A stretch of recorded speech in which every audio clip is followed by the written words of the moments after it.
Good evening, you're watching News Mongolian World. I'm your host, Andra Batar. And for top stories,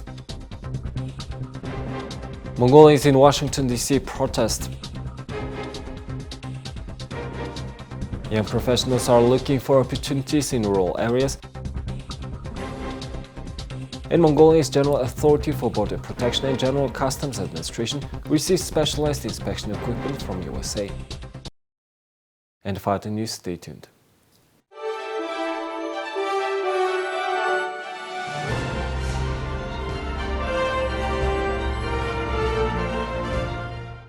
Mongolians from the Washington area marched outside the Mongolian Embassy in the United States in support of the citizens' demonstration. Today we can't take it easy when we see our citizens marching for 7 days in the cold winter of Mongolia. We expressed our solidarity with the people and youth in Mongolia. Today we submitted a document to the embassy here. We have included several things in this document. A letter of appeal to the government of Mongolia and the Mongolian citizens in the United States are writing this letter of appeal to the government and Congress of Mongolia through the Embassy of Mongolia in the United States in connection with the social and economic situation in Mongolia.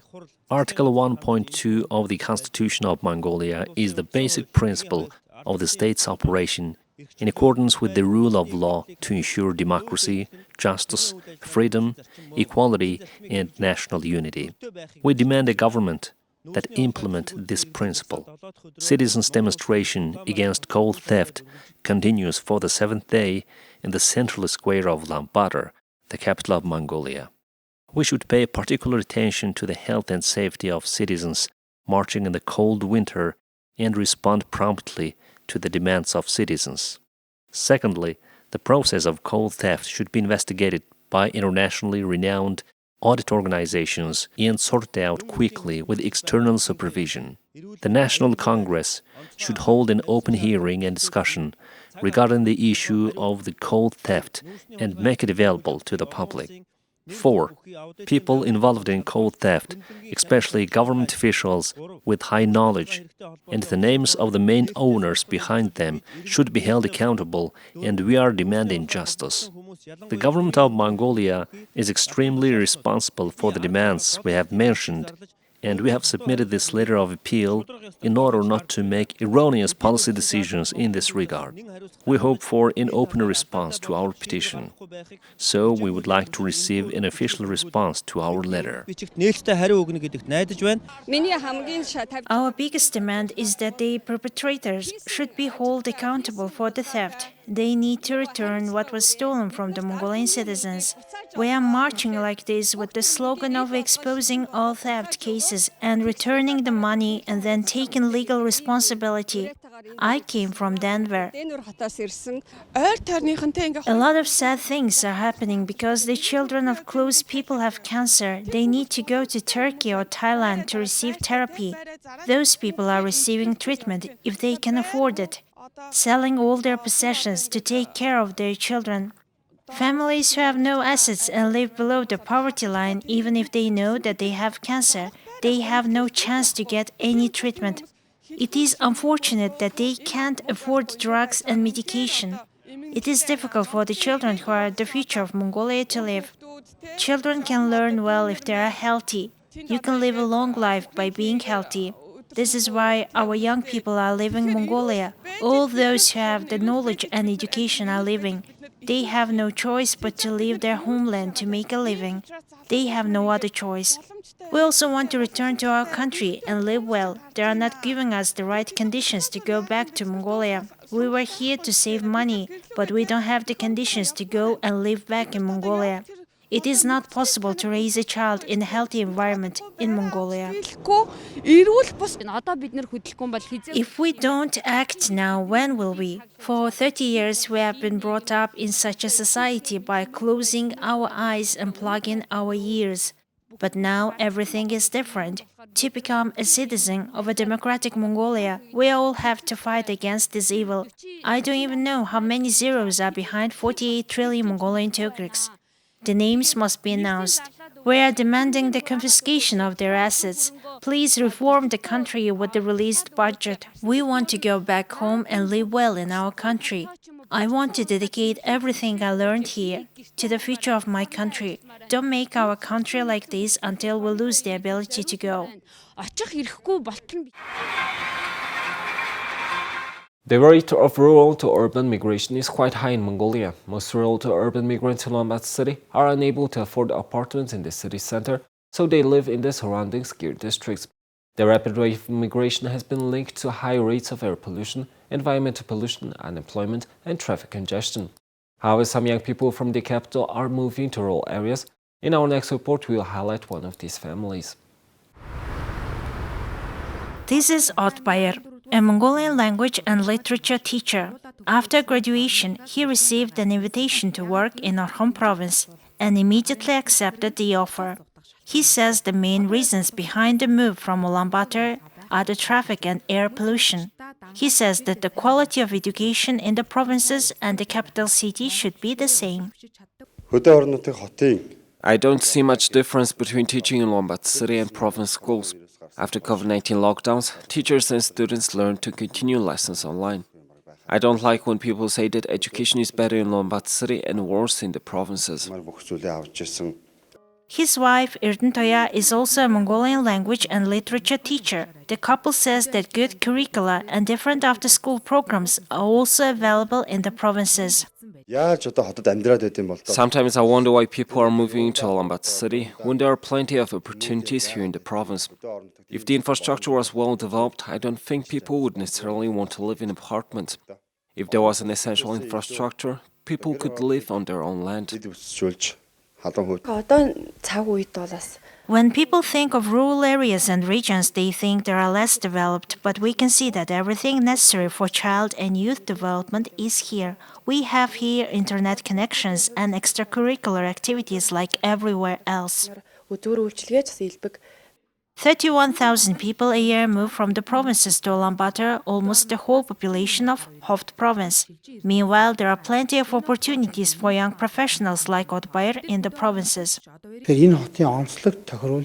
We are looking for every opportunity to reduce migration from provinces to Ulaanbaatar city and how we can increase our population. We are announcing some renovation projects. For example, IT companies want to establish their headquarters and offices here in Irtnet. In return, we are trying to implement apartment construction projects with favorable terms. Experts say that to reduce migration to Ulaanbaatar, favorable living conditions and opportunities should be created for young professionals who can contribute to regional development. Now let's take a look at other current affairs.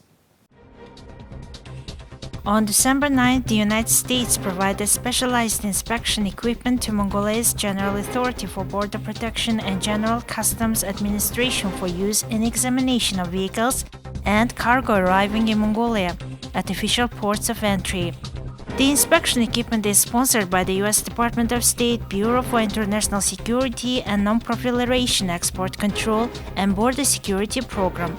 The equipment includes CT-40 kits and accessories that will allow inspectors to examine vehicles and cargo to detect products that may be smuggled into Mongolia. The goal of the EXPS program is to prevent the proliferation of dual-use commodities that could be used for the production of weapons of mass destruction. Thank you for staying with us. Now let's take a look at the currency exchange rates provided by Mongol Bank.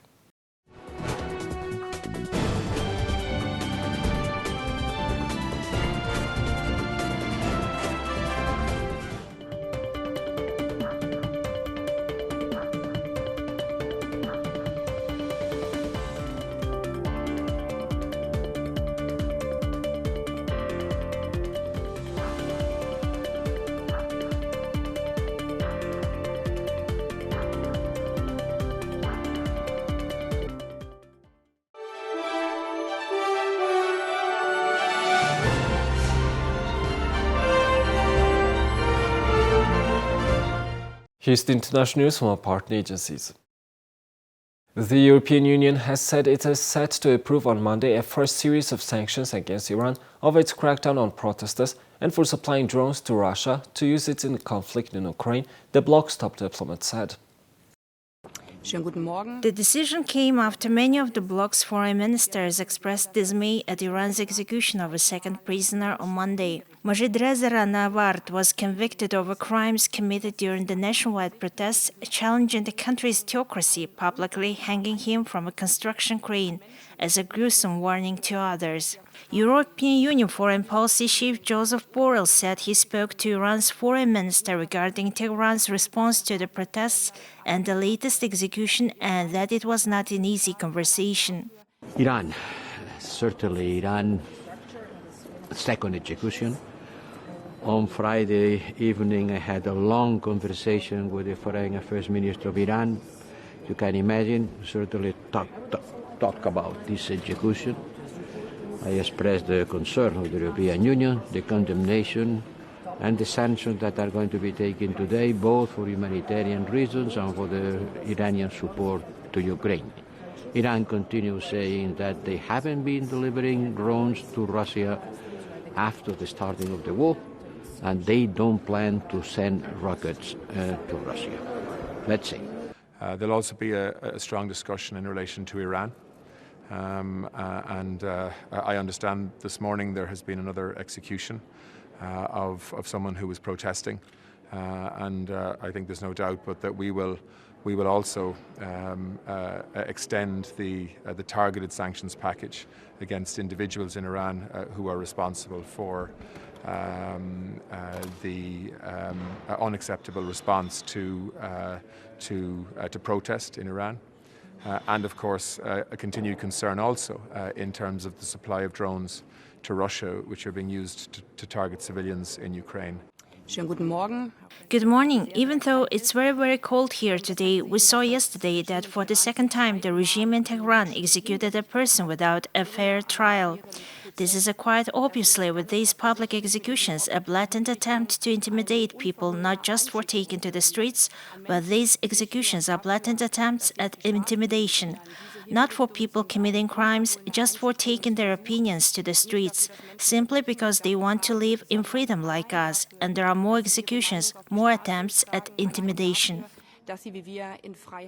Well, they always could be a little bit stronger, a little bit more severe. We are always, as Polish government, we're always opting for the most severe approach because the main purpose of sanctions is to help Ukraine win this war, to defeat this Russian imperialism. And we will be always striving for more, we'll be always striving for more severe sanctions until this goal is achieved. But obviously, what is very important at this point is also remaining consistent in sanctions, but also in policy, in decision making. And there's not a single more important issue than Russia's war against Ukraine. Unfortunately, with many things that we have to discuss, it feels as if we are a little bit stuck in the cold, mud. Hope that we're not frozen in that mud when it comes to sanctions, when it comes to macrofinancial assistance to Ukraine. And weapon deliveries, and the real hope is that we are not waiting for something additionally horrible to happen in Ukraine for us to get unstuck, that we can discuss and we can find decisions and we can agree with unanimity on the most important things that we need to do in order to support Ukraine. Iran is one of the world's top executioners and typically executes prisoners by hanging. It executed the first prisoner detained during demonstrations last Thursday.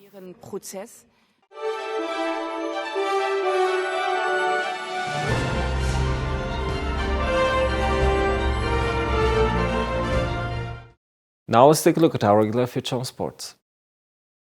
Former top soccer players such as Brazil's Cafu, Portugal's Nuno Gomes, Italian Del Piero and others took to the pitch during a World Cup encounter in Qatar on Monday, but this time no trophies were at stake, just fun. The so-called FIFA legends took part in a friendly match with Qatar-based workers in the Al Tumama Stadium in Doha. Even FIFA President Gianni Infantino took on a new role as he dressed up as a referee and distributed yellow cards. In theory, for me, the favorites are France and Argentina, but this World Cup has proven to us it is not always like that, and one must prove the favoritism on the pitch.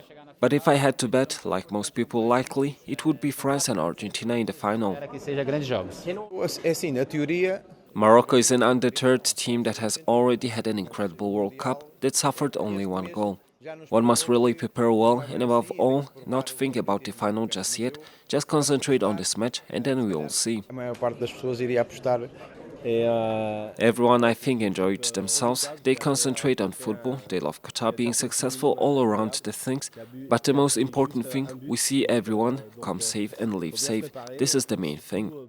Like I said, our culture welcomes everyone. According to organizers, over 5,000 people attended the match.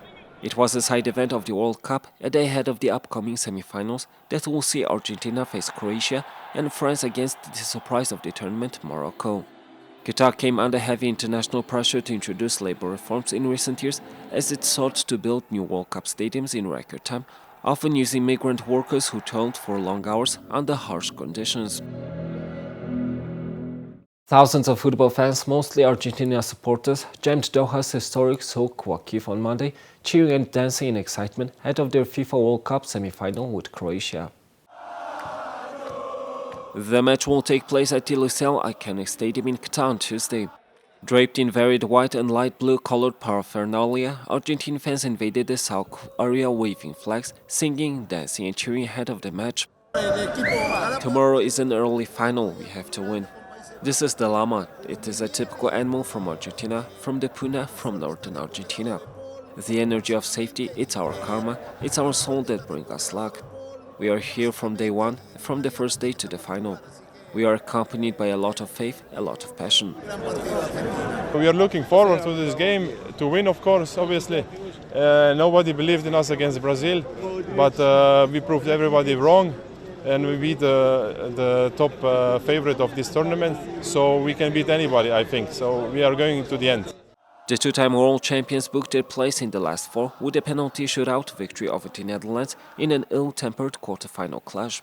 Meanwhile, 2018 runner-ups Croatia also advanced to the semi-finals with a penalty shootout win as they ousted pre-tournament favorites Brazil.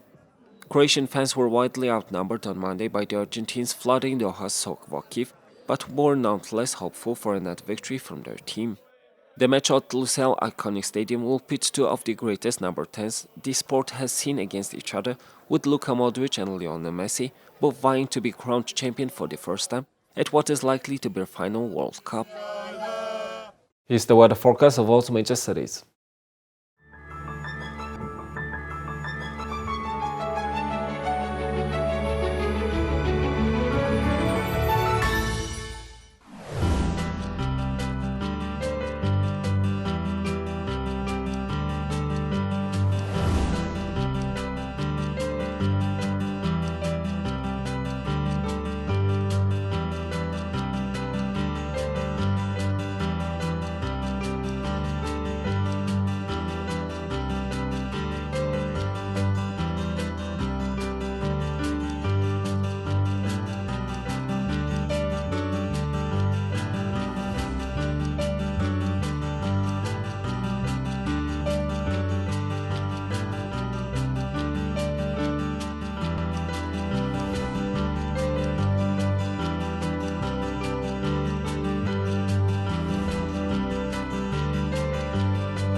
Well, that's all for today and thank you for staying with us.